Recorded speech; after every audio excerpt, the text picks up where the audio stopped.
Okay, so we're back. Now, before I continue, I want to make this clear distinction that there's a difference between a copywriter and a media buyer. So if you work with us on a one-on-one basis, if you work with our agency, what every client gets is two people on their account, two people, and I'll tell you why. One person, the copywriter, their job is to talk to the client, interview the client and get all the information that we need, all that technical jargon that nobody really understands or cares about. And that way we can turn that into a persuasive message, right? That's the job of the copywriter. The job of the copywriter is to get everything out the client's head, right? To read all the research that we just went over and to come up with a long, comprehensive, cohesive, persuasive message. Now, the media buyer, on the other hand, his job is to take that from the copywriter, upload everything that he needs to on Facebook. His job is to create the the funnels and the ClickFunnels account, but his job is to manage the money, right? So the copywriter creates the message, the media buyer manages the money. Now, the media buyer should know how to write copy, and the copywriter should know about how to media buy. But those are two distinct roles. Okay, so I just want to make that clear as we start going into how to write the ads and how to upload them on Facebook, that those are two different skill sets, right?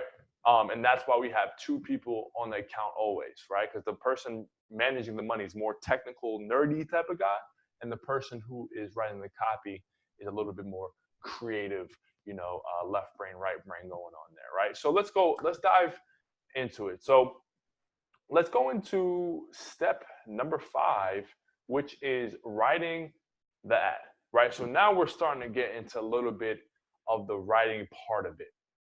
Now, before we actually write something that we're going to use, what I'm a big fan of is, and this is just focusing on one read at a time, which we covered, but I'm a big fan of pre-writing. Now, when I was in college, when I was in high school, one of the things I always hated was outlines, right?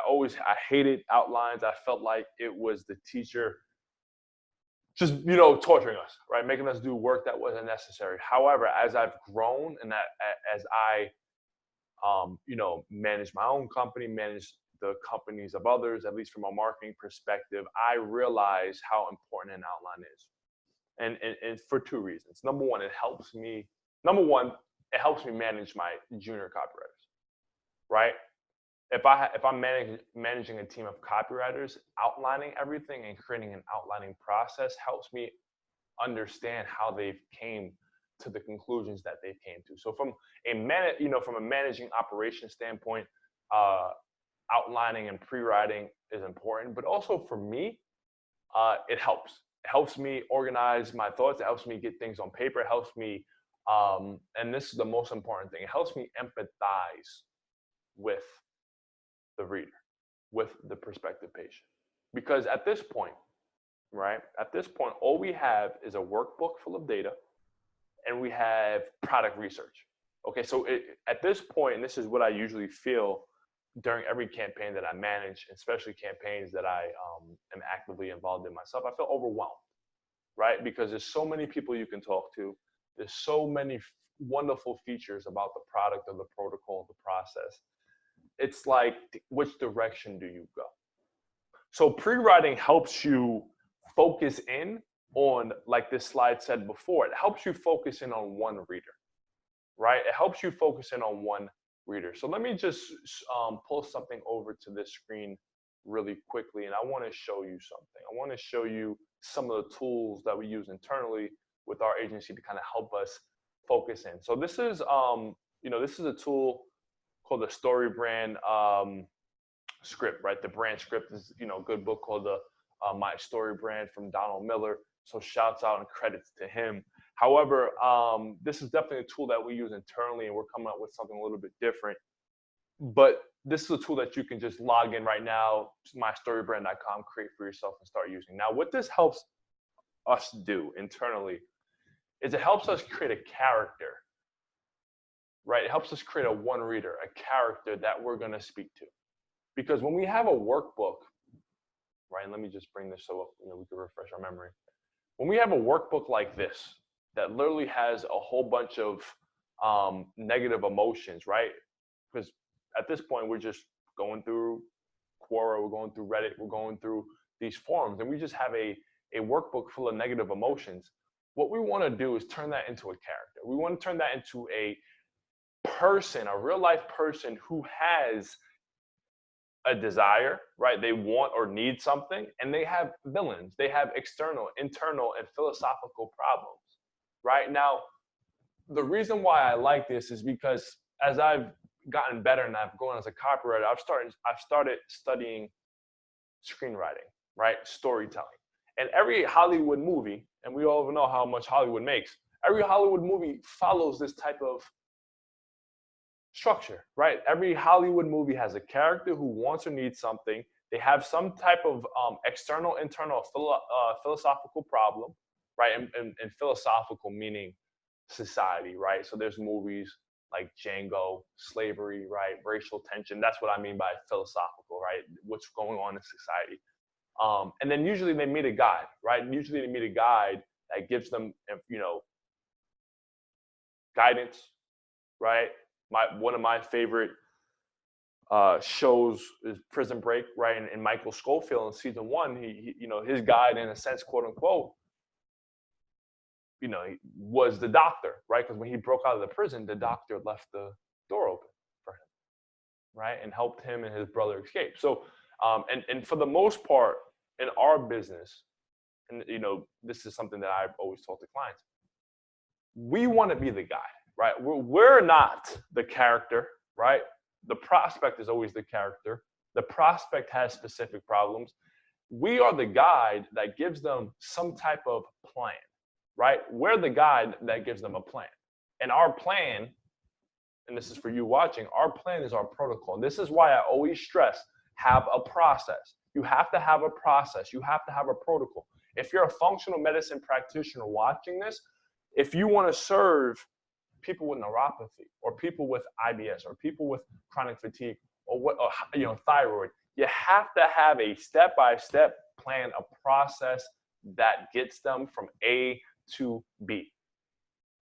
Or else they're not going to engage with their marketing. And worse, if they do engage with your marketing and they sit down opposite of you in the sales situation, they're not going to buy because, number one, they don't believe that you can get them the result because they've tried with conventional medicine. And number two, they're going to go to the husband and get shot down because the husband's not going to believe it, right? He's not going to know where the money is going. So this right here, this process helps us come up with a story that we want to tell, because that is the greatest marketing, right? And I know story is kind of a buzzword now, but all story means, and this author, Emmanuel Oberg, said it best in this book. He said story is nothing more than a problem-solving process. That's all a story is, right? Because I know it gets all mythical, and I don't want to get mythical on you. All a story is a problem-solving process. So as we go through this workbook, we come up with different characters who want stuff, right? So the one character, right? And this is tied in with the buckets. One character might be a woman who wants to spend more time with her children, her grandchildren, but can't do that because she has a problem with neuropathy, right? She can't drive, right? So you understand how we start coming up with this problem-solving process, and then we become the guide, right? Your authority is that you've been a functional medicine practitioner for X amount of time. You empathize with them, saying some of the stuff that we've covered. Hey, I understand how frustrating it could be when you go to Amazon and you buy this and it doesn't work, blah, blah, blah, blah.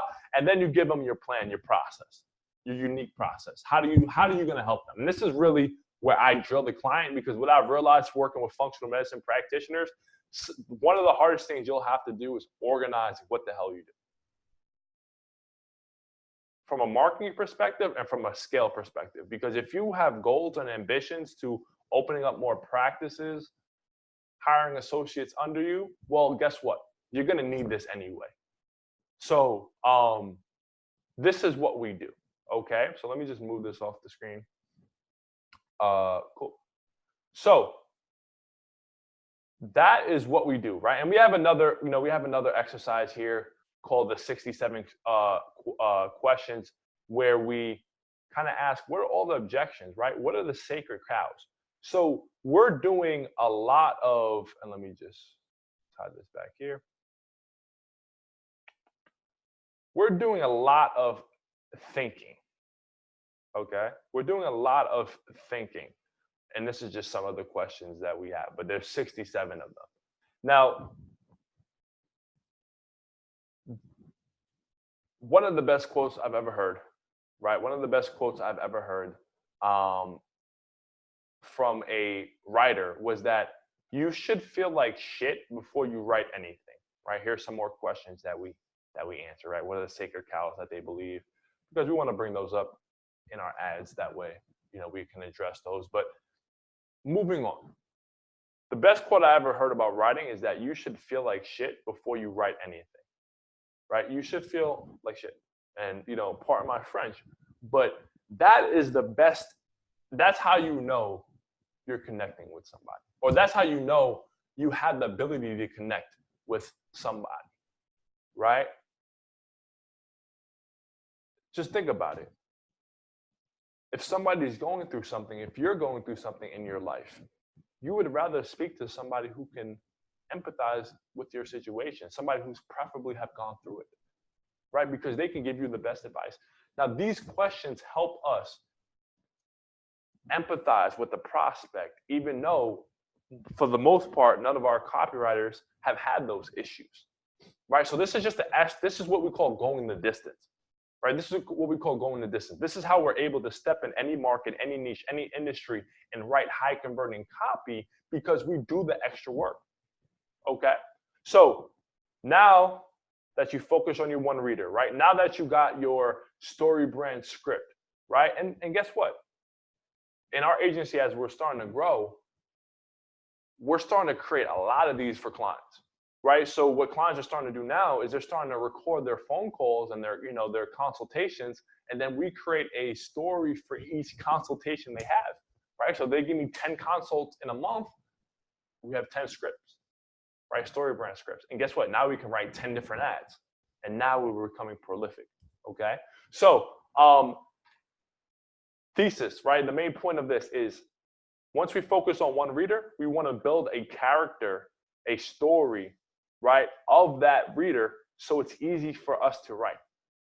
And I gave you some tools on how to do that. Now, the next thing is, and as you remember a couple minutes ago, we spoke about doing the features, the benefits for the specific buckets that we came up with. Now it's time to create the USP, right? Now, the USP is taking the biggest benefit for a specific prospect and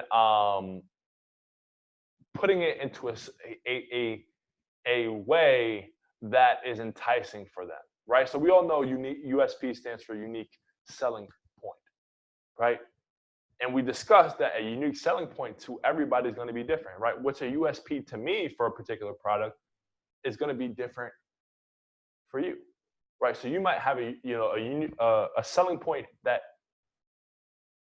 is appealing will be different for you and I, right? We can have the same iPhone, and I got it for my girlfriend might get it for the camera, and I might get it for the Google Sheet apps. So the USP is different for my girlfriend and for me. And that's kind of what I'm trying to say here. So the way we phrase the USP, right? And by now, if you're following along, like I suggest that you do, take out your buckets and take out the features, the benefits for the buckets, and start putting it in this order, right? Start crafting your USP in this order. First, you need a power phrase. You need a prime benefit, and then you need an enabler phrase. So what do I mean by that, right? So here's an example of a USP for one of the ads that I wrote. And we're going to get into how to write the ads in a little bit. But before we write the ads, we need to know where we're going, right? We need to know the thesis of the ad. Now, the USP gives us kind of the thesis, if you will, the point of it, or where we're leading the prospect to. So let's read it. Over the past 20 years, I've developed the EOS protocol which is the only process scientifically proven to eliminate peripheral neuropathy. Right? So that is a power phrase, right? The power phrase is the only process, right? It is making it exclusive, right? It's making it exclusive to you, right? It can't be unique if everybody has it, right? If every phone on the planet Earth has a touchscreen, that is not a unique selling point, right? So let's move on. Unlike the expensive supplements, greasy rubbing oils, and topical foot creams that you'll find all over Amazon, our protocol is a proven process that actually works. Our treatment is specifically designed to oxygenate your peripheral nerves, right? That's a prime benefit, right? What is the prime benefit of your product, of your protocol, of your process, right? We want to include that. So the prospect knows what the hell they're going to get, right? If they schedule a consult, if they come on the webinar, what are they going to get, right? They know that they're going to learn about a specific process designed to oxygenate the peripheral neuropathies, leading to rejuvenated nerve function and peripheral neuropathy reversal, right? And that is the enabler phrase. What does this allow them to do, right? So a power phrase is exclusive, right? The only, right? The best, those type of wording. The prime benefit, right? What is the benefit of your protocol? What does it allow them to do? And then the enabler phase, which is what can the prospect do now because of the benefit they just got, right? Because of what you just gave them, what can they do now? Can they spend more time with their kids? Can they finally walk on their feet and have balance? Can they sleep at night in peace, right? So there's a lot of different ways you can go, and that's why we had to do the research, because unless we're doing the research, we're just guessing, okay? So we have our USP, right? We have our one reader. Let's just recap. We have our one reader, right? We did all the story brand scripts. We did all of the 67 questions. We create a USP for each script that we create, right? So each one reader that we have, we give them a specific USP that we know they would be interested in. And now, right, so again, the diabetes bucket is going to have a different USP than the chemotherapy, which is going to have different than the pinched nerve, alcohol abuse. Now, we have to come up with the offer. So in copywriting, direct response copywriting that we do here, the saying goes, the number one important thing is the audience, right? Who you're speaking to, your one reader is the most important thing, right? The list, the audience. It all starts with that. Then the second thing is the offer, right? What are you offering that audience? And then the last thing is the copy. So as much as I pride myself on being a decent copywriter, competent copywriter, as much as I pride myself and I love copy, the reality is it's the last of the three, right? The first thing is the audience, because if you have a wonderful offer, but you're targeting the wrong audience, well, they're not going to buy it, no matter how good it is, because they don't see the value in it because they're not in the market, right? So first is getting the market, the audience right. Then it's giving that audience a offer that is superior, irresistible, a no-brainer. And then once you do those two things, now the copywriting becomes important. But unless you have those two things lined up, whatever you say does not matter, right? Whatever you say does not matter. So coming up with the offer, how do we do that, right? And this is a good saying. The product is mightier than the pen. The product is mightier than the pen. And when it comes to coming up with an offer, there's a lot of ways you can manipulate it. So I'm going to go through an exercise right now just so I can show you the possibilities. And I'm going to exaggerate a little bit, but I want to drive home how you can come up with an offer for your own practice. Okay? So let's go through it, right? So imagine you have a Ferrari, right? Imagine you're at a Ferrari dealership and the salesperson says, hey, would you buy this Ferrari for $1,000? Now, it won't take a good sale. This person does not have to be a good salesperson, right, to make that sale. If someone came up to you saying, hey, would you buy this Ferrari, brand new Ferrari, for $1,000? They can literally not even speak English, and they will make that sale, right? So price is one way to manipulate the offer, right? price is one way to handle the offer. But let's take it a step further, right? Because this is where most people think. Okay, most people think the offer is just the product and the price. But let's go further. So refund policies, right? By the way, and this is me selling to you. By the way, Mr. Prospect, not only can you have this Ferrari for $1,000, but you can return the car whenever you don't want it anymore over the course of your life. Right? So whenever you don't want this car anymore, you can just go back, return it, and I'll give you your $1,000. Did we just make the offer more enticing? Yes.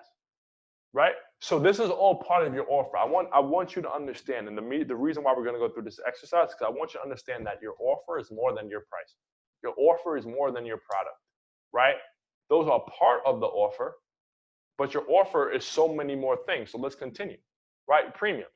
Hey, not only do you have this Ferrari for $1,000 that you can return at any time, how about we also throw in free oil changes for life and free tire rotations for as long as you have the car?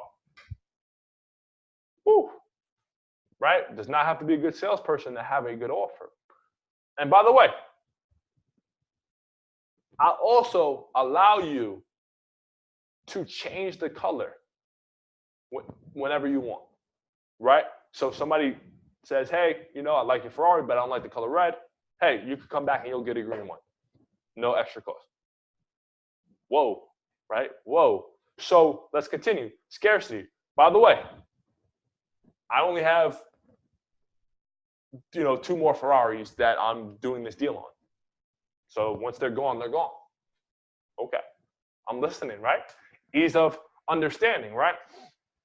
And guess what? You don't even have to come to the dealership to get the Ferrari. I'll bring it to you. I'll bring the Ferrari right to you, right to your front door, right? Let's continue. And when you get it, it'll be in a bow and ribbon, and we're gonna let off cannons so all your neighbors know that you have a Ferrari. Whoa, right? Let's continue, right? This is delivery, right? User friendliness, and when I get there, I'm gonna show you exactly what buttons to press to open up the hood, open up the trunk, how to, open up the doors automatically. I'm gonna show you step by step exactly how to use the car, right? Making it user friendly. And then urgency. Hey, guess what? By the way, you only had the midnight to tell me yes or no, right? Because if you don't give me my midnight, I'm gonna move on to the next person. These are all things that we can do to manipulate the offer.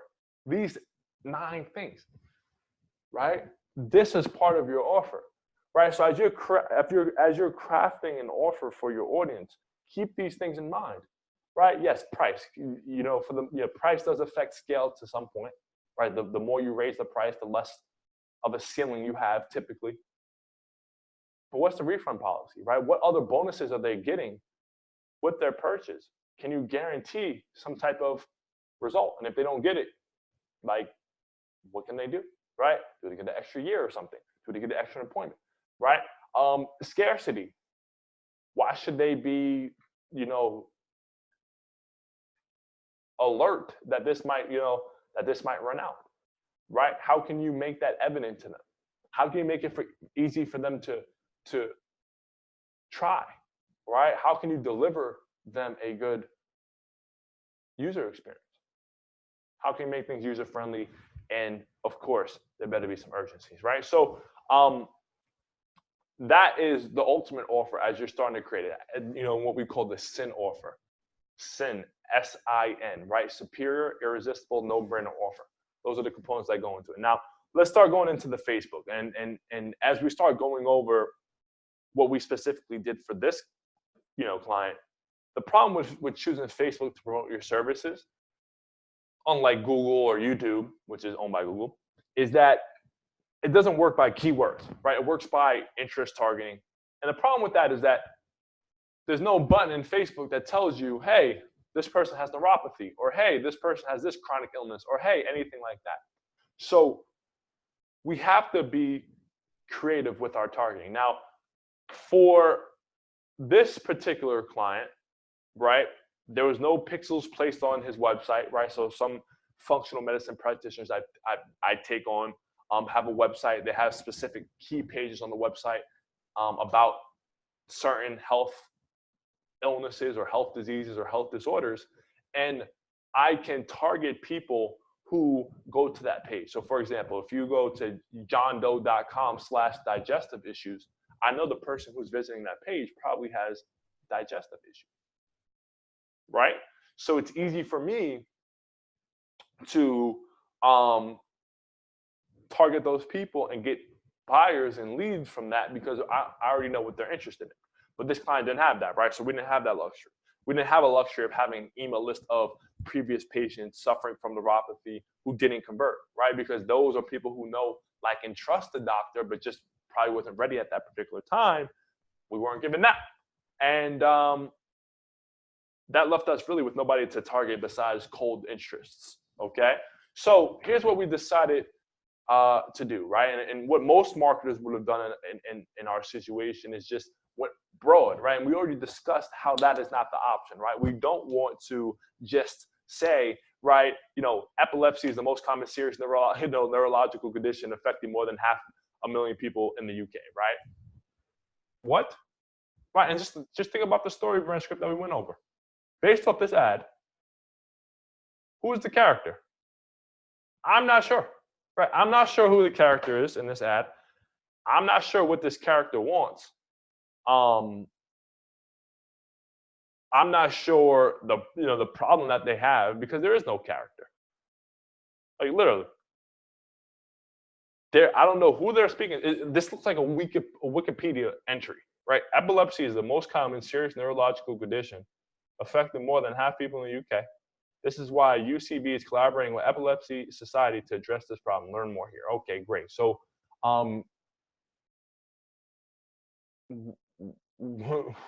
right, let's just go over, and this is how you should audit your ad. Who is the character and what do they want? There is no character, and the character doesn't want anything because they don't exist, right? Who's the villain in this story? Well, I guess this is epilepsy, but we already know that, right? So there is no real villain, right? This person's not coming at the conventional doctors. This person's not coming at the food industry, coming at insurance. They created no villain. There's no story. There's no suspense. There's no drama here, right? And then where's the guide, right? The guide is them and the Epilepsy Society. But what are they doing, right?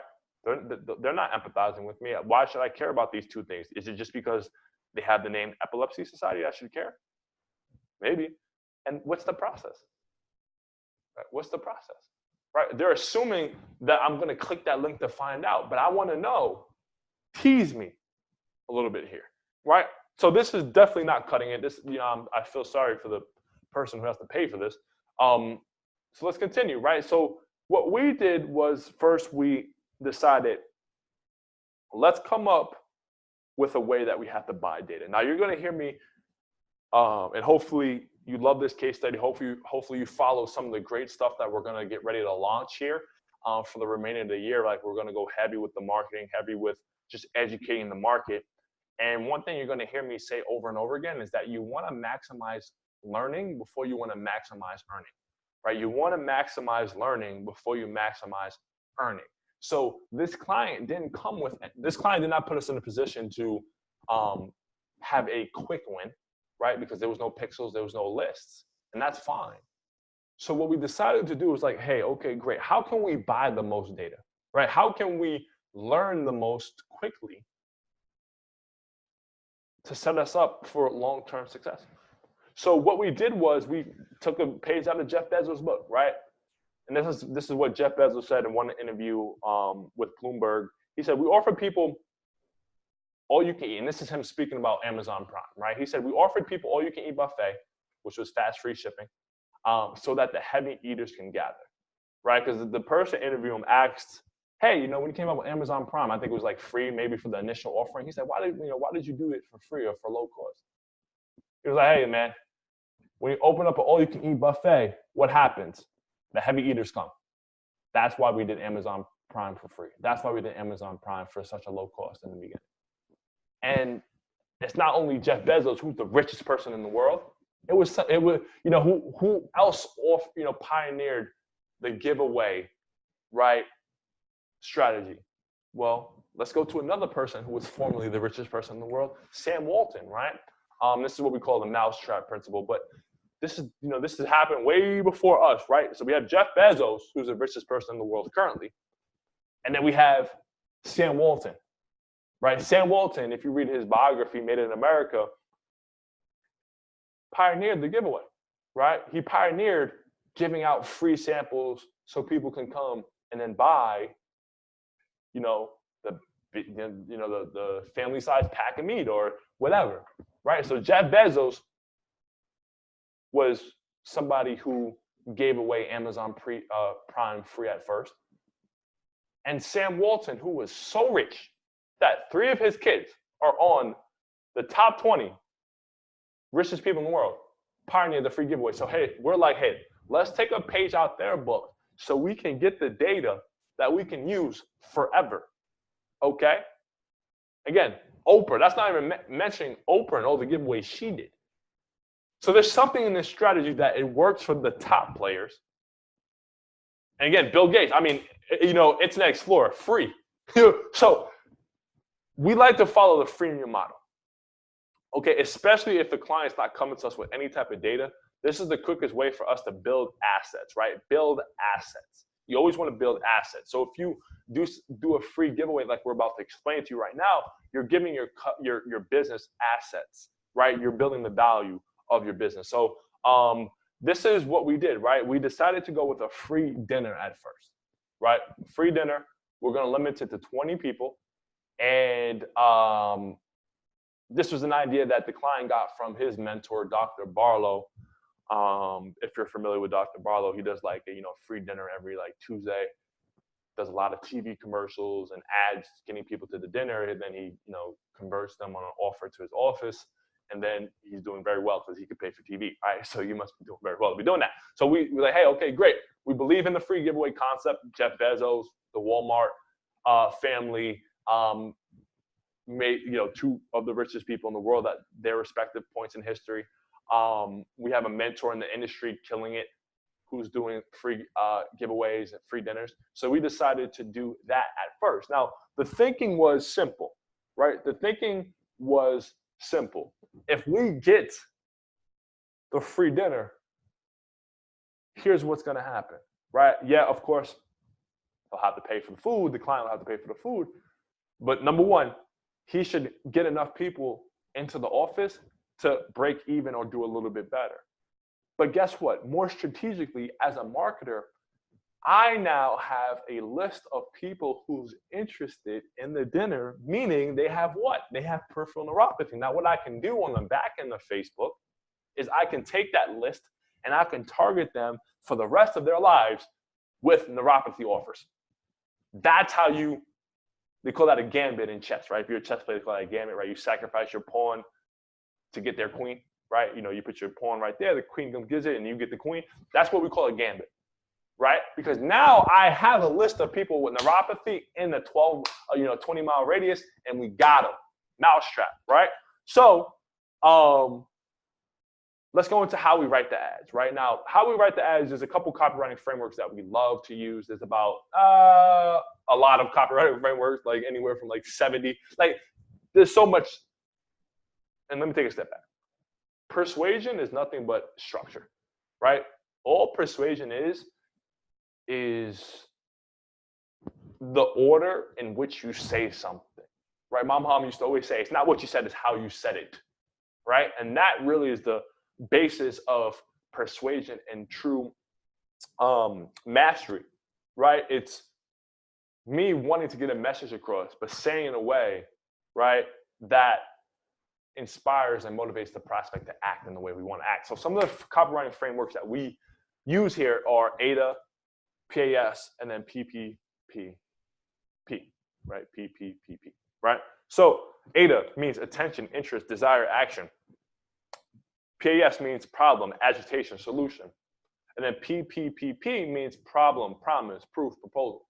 Now, what you'll notice here is each one of these copywriting frameworks has what we want at the bottom, right? So we don't start with, hey, buy our stuff, or hey, come to this dinner. No, we work our way to that, right? So in ADA, first we get their interest, and we pique some interest. We generate or channel the desire into our product. For problem agitation solution, we talk about a problem, we agitate it, and then we focus that attention on our solution. And then the same thing for PPPP, where we start with a problem, we promise them a solution, we show them proof, whether it's testimonials, whatever, and then we show them our proposal, meaning our solution or our product. Now, this is something I want you to pay attention to. Look at these copywriting frameworks and take note that what we want to say is not what we're leading with, ever, for the most part. Now, there's times where we just get straight to the point, and we do that on retargeting campaigns. I'll speak about that a little bit later. But when we're going to cold traffic, right, people who don't like, who don't know, who don't like, who don't trust you, people who don't know you from a can of paint, we don't lead with what we want. We lead with what they want, or what interests them, or what would get their attention, right? This is how you break through the noise, right? So the USP that we worked on goes at the bottom. So now do you see why we created that first? Because now I know where I want to go with the conversation. So let's go forward, right? So here's an ad that we wrote that performed pretty well. And you can see some of the, you can just see the structure here. Now, I wrote about 50 or 70 ads for this client. So I'm not going to show you all of that because that would not be fair to him. But I picked this ad just to illustrate to you the structure, right? So you can see at the problem part is we started with the problem, right? And this is something I swiped straight from Amazon, right? It smells bad and it takes 20 minutes to work, right? This is something somebody with neuropathy said about a product on Amazon. So they call this the battlefield technique. You go straight to the action, right? Have you ever seen Saving Private Ryan? The movie starts with bombs going off. You don't know who Private Ryan is. You don't know what the hell the story is about. You just know there's bombs going on, right? That's called the battlefield technique. We want to get right to the point, but not to the point of buy my stuff, but right to the point of this is what you're going through and I know, right? Because, hey, look, they're scrolling. We got to get them to stop, right? And what's going to get them to stop is getting right to the point of their problem, right? Getting to the point of what they're going through and empathizing with that, right? Now we agitate it, right? And in this, this example, I said, hey, you see, most of my patients come into my office thinking that the only way to solve their peripheral neuropathy is by doing intense workouts, making radical changes to their diet, or taking every supplement that they can find on Amazon. Now, remember the 67 questions that I showed you about the sacred cows of the industry? This is how doing your homework results in results, right? This is how doing your homework results in results. Because we're not doing that for fun, right? We're doing that because we want to get our thoughts in one place so we can write ads, structure them, and get people to buy it, right? And then at the bottom, you can see the solution, right? Which is, January 29th, coming to this free dinner. So this is how we take all of that research and we structure an ad, right?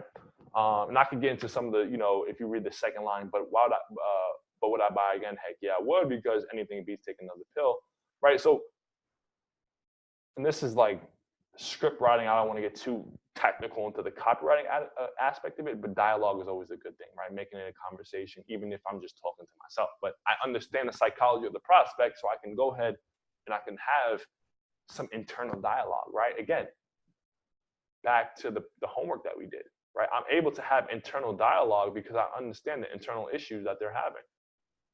You see? So this is, just one of the many examples of the ads that I wrote for this client. And let's get into how we're going to structure it on Facebook. Now, unfortunately, I can't show you exactly what I'm going to show you the results, but I can't really show you exactly everything that I did with the targeting because contractually, that's what the client is paying for. So, I'll be as transparent as possible, but I can't give you the whole kit and caboodle, right?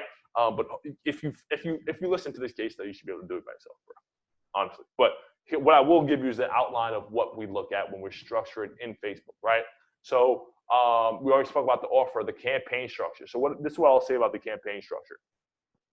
Usually there's 3 different categories of ads that we run. The first one is we go to cold traffic, right? That's called our prospecting campaign, right? Our prospecting campaign. Our second category is our retargeting campaign, meaning we're targeting people who have engaged with our ads but have not bought. And then we have our third category, which is lookalike, right? So what Facebook does is give us the ability to create, because Facebook is a machine. So what we can tell Facebook is, hey, here's an email list of 1,000 people. Find us more people on Facebook in a 20-mile radius who are similar to these people.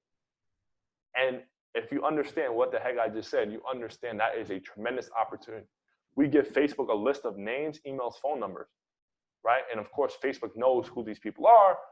They have the data on them. And then we say, hey, Facebook, find me another 1,000 people who look just like them. Find me another, group of people who look like the people who just purchased. And now you can see how you can start leveraging social media to get more sales. Right? And that kind of just, what I just said kind of just covers everything, right? So coolio. So awesome, right? So this is just some extra notes. Let me see if I can grab a little resource for you to make this a little bit, 1 second. All right, cool. So I grabbed this resource for you just to make it a little bit easier for you to understand what I was talking about. So what I was saying before about the prospecting campaign, about the lookalike campaign, about the retargeting campaign, that's at the campaign level, right? So we have literally at minimum 3 campaigns always for every single client that we are running. Now, within each campaign, you can create ad sets. Now, this is where you set your budget, at least for right now, and this is where you do all your targeting, right? So for example, for a prospecting campaign, meaning we're going to cold traffic, I might target different audiences, so I'm going to create different ad sets within the prospecting campaign, okay? So I'm not going to use neuropathy, but let's just say I wanted to sell pencils, right? I would create a prospecting campaign, and I would target, and let's just say I wanted to sell pencils to teachers. I would target maybe everybody who went to, everybody on Facebook who identifies as a teacher. I might then make another ad set and target everybody who works for the New York State, Department of Education. Then I might make another ad set that targets everybody who's in the teacher association, right? Because I don't know which audience is going to work for my prospecting campaign, right? And then I take all of my ads and I put them in each ad set to see, okay, does this ad work for the teacher association? Does this ad work for people who are identified as teachers? Does this ad work for everybody who works for the New York State Department of Education, right? So that's how I kind of structure out a campaign, no matter who the client is. Prospecting campaign, meaning we're going to go to cold audiences, right? People who don't know, like, and trust us. And then we're going to create a whole bunch of ad sets and test the same ad in different ad sets. Because guess what? What do we say? Audience, offer, copy. Audience, offer, and copy. Audience, offer, and copy. So we can have stellar offer and copy, but unless the audience is right, it doesn't matter. Right? So we write one ad and we test a whole bunch of different audiences. And then once we know an audience works, we just test that audience with copy after copy after copy after copy, if that makes sense. Okay, I hope it does. So let's get back to the presentation here and begin to wrap up. Okay, so that's what we did. So let's get into some of the results, right? So this is Dr. Montanaro and us talking down, right? So, I didn't even get to upload all the ads for this particular campaign.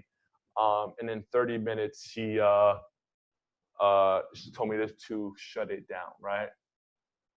And you can see him saying there, right? My only concern is letting them run to tomorrow and having to call back 200 people, right? Which is, a good problem to have, right? So this is some of the results we got from the free dinner campaign. As you can see, I think we ended up getting like 41 or 47 leads, and you can see the cost per lead right there on the right-hand column.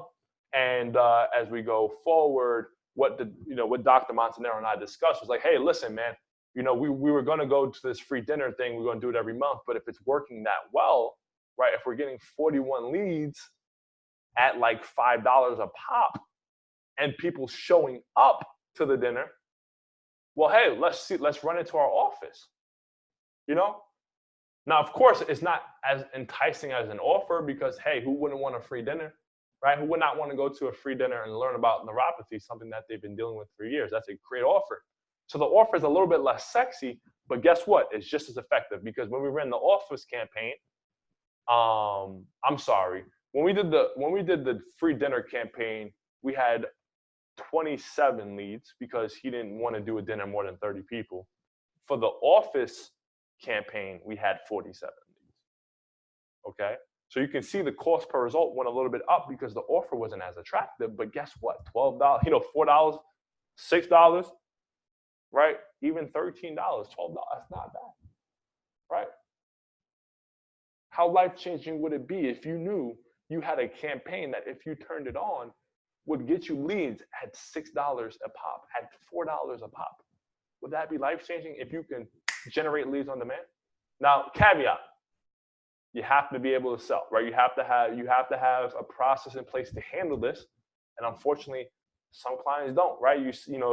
Some relationships end like that, right? Where I do my part, the client doesn't have the processes in place because they're not. And here's the thing with my agency, we offer a lot of different packages, right? Our fees are anywhere from, a few $1,000s all the way up to $10,000 a month, right? Where we handle the sales and all that stuff for you. Of course, not everybody can do $10,000 a month. So I'm like, hey, listen, that's fine. Just have your sales in place. And relationships end like that because they're like, hey, listen, look, you send all these leads, but it's not working. I'm like, okay, cool, Mr. Client. When did you call him back? Well, we got the lead on Monday. We called him back on Thursday. Oh, that's not what we agreed on, right? And now it's like, oh, Andrew, you're not doing your part, but Mr. Client, you're not doing your part. And then we're like, hey, let's decide to part way, right? So you have to be able to have a process, and that's a whole different conversation about sales and talking to patients and things like that. But how much different would your practice be if you can literally press a button and you can generate leads for $4.21 a pop right to your office? Okay. Now, I'm not sure if you like this case study or if you don't, right? Because this isn't your typical Upwork. Hey, I'm gonna hire you. I'm gonna have an ad up tomorrow saying buy my stuff and we're good, right? This is not that, right? This is not that. That's not what we do. If that's what you want, we're probably not the company for you. But if you want something that works, if you want to do it right, not only get it done, but get it done right. This is our process. This is the way we recommend you do it. This is the way we'll do it for you if that's what you want. This is the way it should be done. Most of the work should be in the research phase. And that's going to give you all the confidence you need to write your promotions with confidence. And here's the best part about this. Because what did I say to you about maximizing learning before you maximize earning? Well, when we did that free dinner, we got a big list of people who were interested that couldn't come, right? Guess what? We threw that into Facebook, and some of these leads were from people who engaged with our free dinner free dinner offer, right? Then we told Facebook, hey, listen, go get us more people who look like these group of people. And now the client has an asset that he can use forever, right? Not only does he have the ads that he can use forever, but he has the pixel and he has the list of people in his 20-mile radius that have a specific illness, a specific disease that he can just target with offer after offer, right? And of course, disclaimer, please, if you're watching this, help your patients. This is some powerful stuff. So please have the ability to help your patients, okay? Don't be manipulating people into your office, selling them some snake oil, okay? So this is it. This is the case study, man. This is end-to-end our process, what we do. And if you follow this, what you can do to get anywhere from 10 to 30 or more new patients a month. And, I'm working with another client of mine where we're doing some crazy stuff. Like we're recording testimonials. We're using the testimonials as ads. And oh my goodness, the engagement that we're getting is like this. This is a great case study, and we're just going to step it up, right? As we grow and we get more resources, we're able to experiment and really bring to you what works. So I hope you love this case study. There's more coming soon. There's going to be a lot coming soon because Buddy, my client, Buddy Tuzinski out of Pennsylvania, we're doing 2 case studies a month.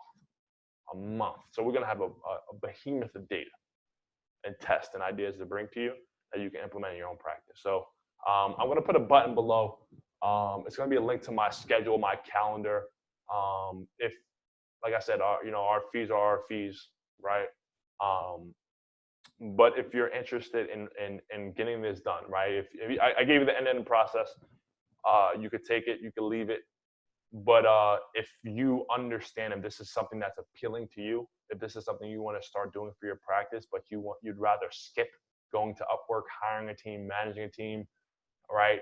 Dealing with flakiness, dealing with people not being on time, not getting you deliverables when you want. If you want to skip that whole headache of managing people, well, we'll do that for you. So I'll put a link below to my calendar. Schedule a consult if this is something that you want for your practice, man. And whether or not you do that, I hope you enjoyed it. Good luck, and I'll see you on the next case study. Talk soon.